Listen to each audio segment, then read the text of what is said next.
Hi, my name is David Manok. My middle name is Isamu, Isamu, which is a Japanese name because I was born in Japan. My mom was Japanese, and my father was a Scandinavian, so I'm Eurasian, and I was raised in Japan, and at the age of 9, I was adopted by a wonderful family, Christian family, a couple here in Salem, Oregon, where I grew up.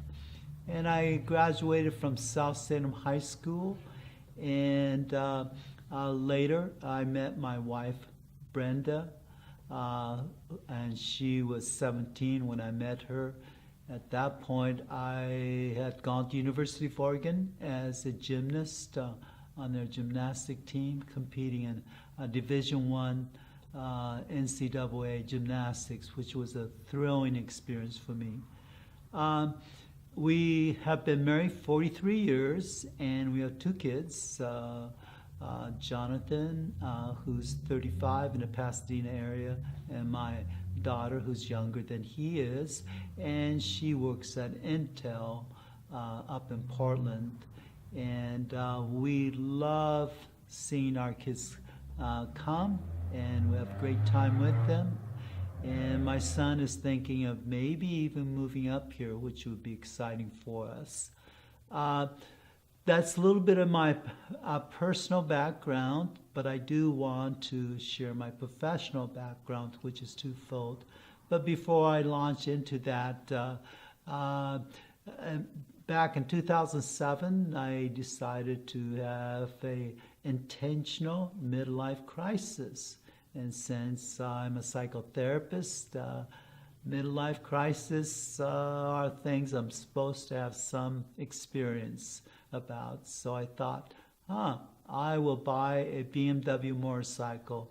So I ended up buying 3 BMW motorcycles, not at the same time, and proceeded to put 145,000 miles on it. So that was my midlife crisis.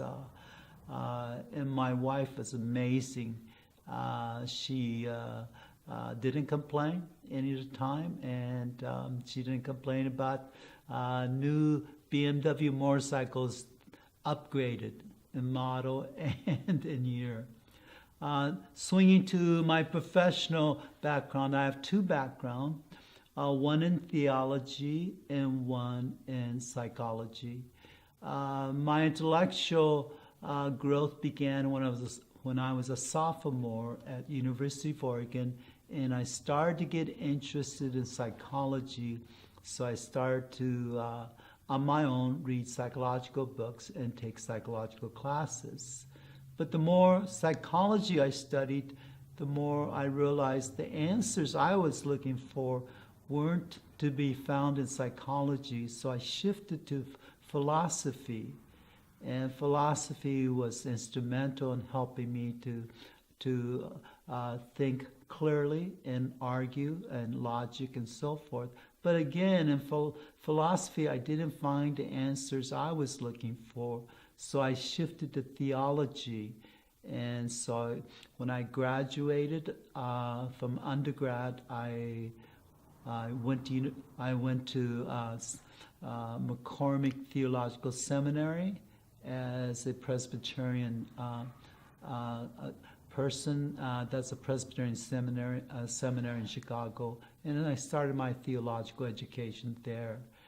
And I graduated in 1975 from San Francisco Theological Seminary, which is another Presbyterian seminary. And I applied for doctoral work, and a missions committee said, you have the grades, we think you can do doctoral work, but we'd like you to get field experience, go out in the field and be a pastor for a couple years and come back and do advanced degree work in theology. And it was just providential. I stayed out in pastoral ministry. My aim was more towards maybe teaching philosophical theology rather than being a pastor. But I took a little small country church, Brownsville United Presbyterian Church, which dated back to 1847, the 3rd oldest congregation in the state of Oregon. And it was a pioneer church, and it was really a great experience. Young seminarian, totally clueless, didn't know what I was doing. But I had been taught the science of the interpretation of the sacred text called hermeneutics, and more technically a subdivision of hermeneutics called exegesis, the art and the science of interpreting the sacred text. And so I began to be a young pastor, and Brenda and I got married, and for 9 years I was there, and that church was very, very formative as I learned to be with people, try to help people, and help them to grow in God's love. So that's theology is a passion of mine. I think all of us should wrestle with theological issues. Who is God? How do we interact? What does a movement towards God look like? What is that experience about? Deconstruct that. Try to be honest in terms of our religiosity. And how do we integrate these transcendent things in the human experience? And who's Jesus historically? And what do the Gospels reveal and show us? And then how do we care and love each other, taking God's forgiveness and so forth? So that's a lifelong journey of mine, and I'm still at it, trying to understand those things and practice those things. In 1996, in 91, I was called to be the senior pastor of Altadena Presbyterian Church, which happened to be 70% Japanese Americans, and which was a good cultural fit for me. It was like walking back into my home culture. And as soon as I stepped on campus, like my Japanese radar from childhood kicked in.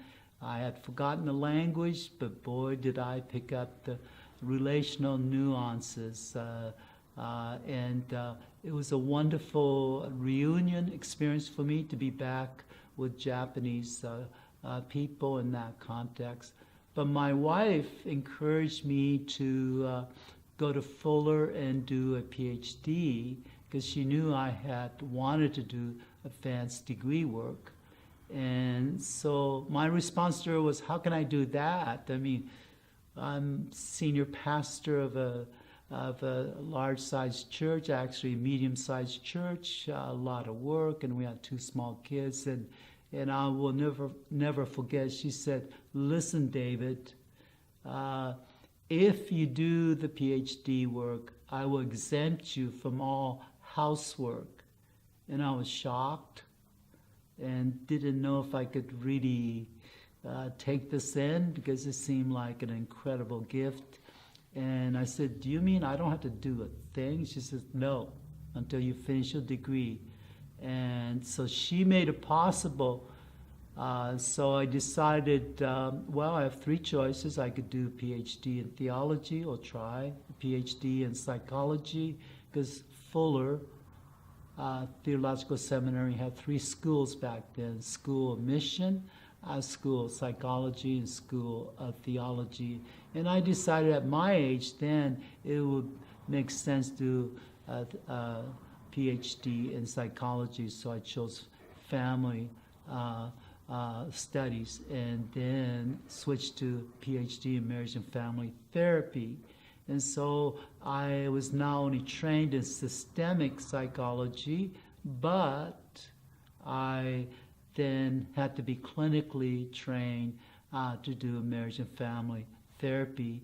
And so that led me, after graduation in 2006, George Fox University asked me to come and be an associate professor in their graduate school, and that was an incredible invitation and a blessing.